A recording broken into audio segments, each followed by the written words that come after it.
Bueno amigos, y siempre es un gusto y un placer darle la bienvenida en nuestro programa al doctor Elvin Hernández, psiquiatra. Doctor Hernández, bienvenido, ¿cómo está? Muchas gracias, estoy muy bien, gracias por la invitación, Julio. Siempre es bueno tenerlo en el programa.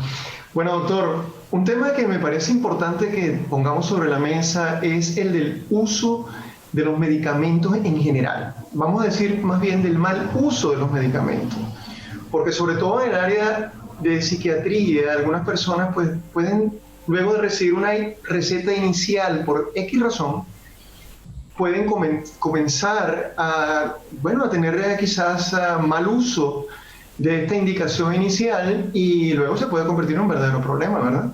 Cierto. Cuando hablamos de mal uso de medicinas, en general, no solo en el área de psiquiatría, pero también en el área física del dolor, hay medicinas, algunas de ellas, que tienen cierto potencial de mal uso o abuso o dependencia, inclusive adicción, como se le suele llamar. No le pasa a todo el mundo, esto es importante enfatizarlo, pero algunas personas tienen un alto riesgo y algunas medicinas tienen más riesgos que otras. Las dos particulares que comentamos que nos preocupan más a los médicos son las benzodiazepinas, que son medicinas que se usan para tratar la ansiedad. En esa familia están las conocidas como Xanax, Ativan, Klonopin y otras de ellas.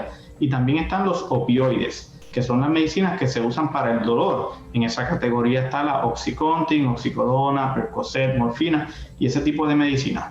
Cuando hablamos de mal uso, ciertamente pueden llevar, ¿verdad?, estas medicinas de un uso adecuado, que son muy buenas si se usan adecuadamente y por corto tiempo, pero puede llegar a un mal uso que describimos como mal uso cuando se usan dosis más altas de las recetadas, dosis más frecuentes de las recetadas, cuando se usan para una razón que no fue la que le recetaron. Por ejemplo, te la recetan para el dolor, pero tienes insomnia y la usas para la insomnia, la usas por un periodo más largo del recetado, pues son por 10 días, pero te recetaron más y terminas usándolas por 30 días.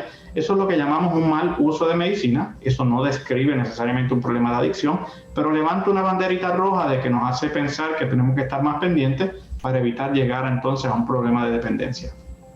Doctor, me quedé pensando que usted acaba de comentar que no todo el mundo hace un uso inadecuado que se convierta luego en una adicción. ¿Hay alguna razón, hay un factor que haga que alguien pueda hacerse adicto o no a un medicamento de este tipo?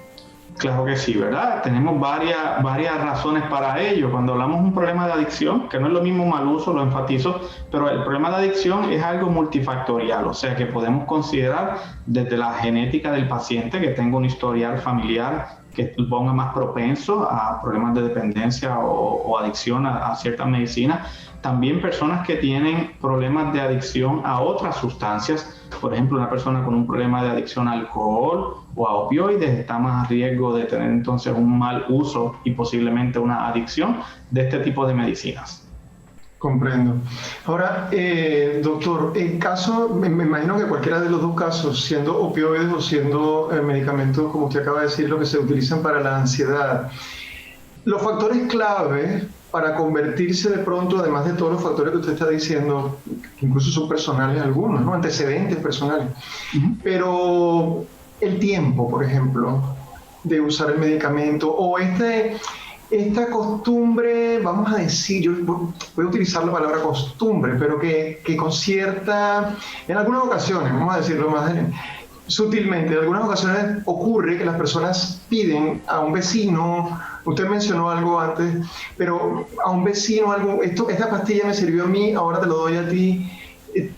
Me imagino que todos estos factores hacen que alguien puede convertirse entonces... Ciertamente, porque el primer factor, necesitamos que la persona tenga el acceso a la medicina. Algunas veces estas medicinas son recetadas a la persona, otras veces, como bien dice, las consiguen del botiquín del abuelo, de la abuela, del tío, bien intencionado. La mayoría de las veces no es con ninguna mala intención, pero el doctor me recetó esto a mí, me vino muy bien, yo usé la mitad y me curé o se me fue la molestia, usa las que te pueden ayudar.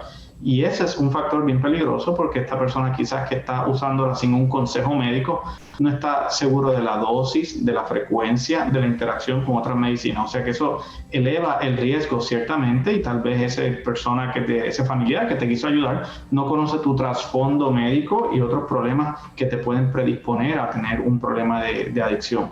Así que esos son factores que ciertamente influyen. Doctor, ¿qué tan frecuente es este problema? Bueno, eso varía, ¿verdad? Dependiendo de las medicinas, el tipo de medicina o el tipo de frecuencia con que se use, ¿verdad? Es algo que vemos bastante frecuente en nuestras oficinas y muchas veces las personas crean una dependencia fisiológica, que no es que han tenido un problema de adicción cuando van buscando a distintos médicos, a distintas farmacias para satisfacer las necesidades de usar más estas medicinas, pero ciertamente puede llegar a ese problema y muchas veces tratamos de identificarlo prontamente y hacer algunos ajustes para gradualmente bajar el uso de esas medicinas antes de que se vuelva un problema y, claro está, ofrecerle algunas otras alternativas de tratamiento con un menor potencial adictivo para entonces también tenemos que manejar el problema médico del paciente, pero disminuyendo el riesgo que ellos tengan para lograr tener una adicción posteriormente. Doctor, ¿podría decirnos, nos quedan solamente 30 segundos, muy brevemente, alguna señal que puede tener una persona para decir yo me estoy siendo adicto a este medicamento? Claro, cuando están usando la medicina ellos se dan cuenta que la usan más frecuente de lo que quieren. Cuando tratan de bajar la dosis, entonces tienen síntomas de retirada. Quiero dejarla, no quiero usarla, pero me da diarrea, dolor de cabeza, incomodidad, ansiedad, y notan que ya el cuerpo, como decimos coloquialmente, el cuerpo le pide la medicina y ellos es la forma en que notan que ya no puedo dejarla y estoy teniendo una adicción. Esa es una bandera roja bien grande que por favor le decimos que lo consulten con su médico y claro está, las personas mayores que por favor tengan mucho cuidado con quién comparten estas medicinas, que otros jóvenes no tengan acceso a ellas también. Claro. Doctor Elvin Hernández, médico psiquiatra y debí decir al principio, especialista justamente en adicciones. Muchísimas gracias por haber estado con nosotros. Hasta una próxima ocasión. Gracias, a la orden siempre.